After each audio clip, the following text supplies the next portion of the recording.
created in his image. Imperfect, for sure. We're all sinful. We're all fractured images.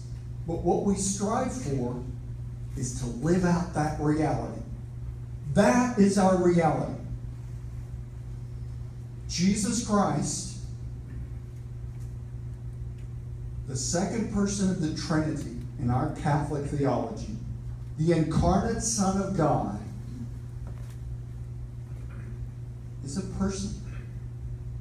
And that is what we are here to help all of our children, and we ourselves, as we hear Pope Francis, Pope Benedict, John Paul II, for centuries the popes have really been reminding us in various ways we need that personal relationship with Jesus Christ.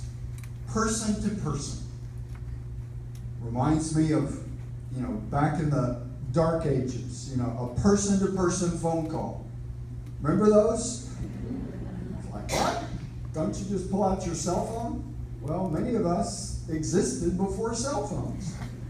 But our journey as human beings is always person to person. And I think that basic reality is how we have to operate.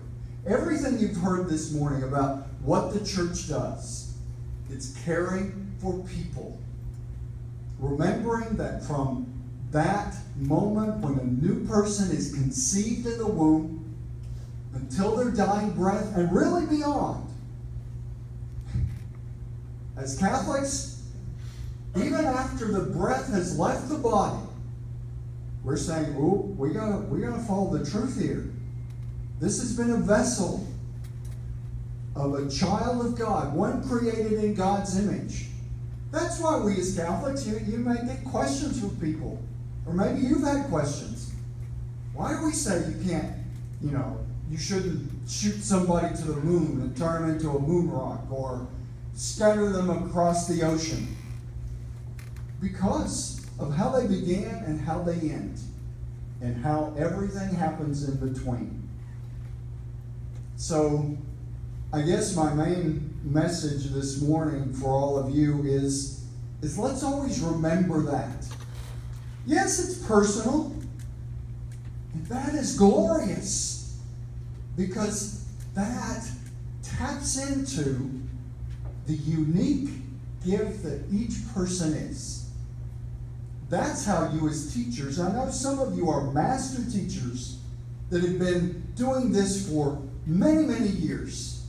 And all of you are developing as master teachers. Even if you just started, that's the path you're on. What does it mean to be a master teacher?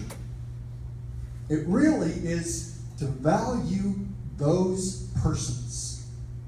Every child that you teach, as you know better than I, is unique. Sometimes uniquely challenging.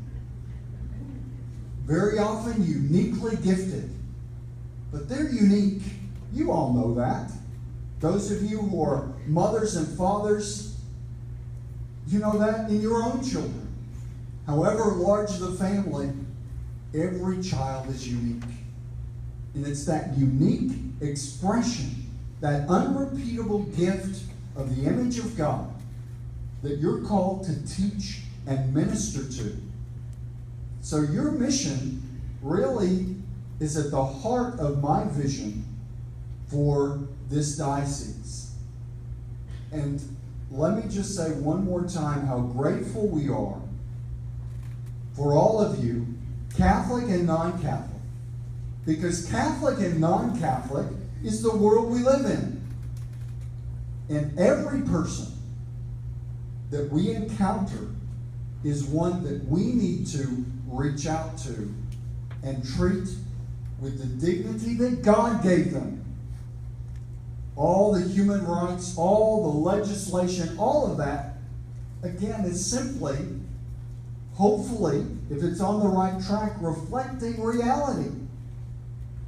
God created the reality that every person is sacred and valuable, not disposable, not just to be used for some further end, but sacred And the more you can help teach the young people whose lives you touch, and teach each other that each person is sacred, the more we can make a true difference in the world that we live in.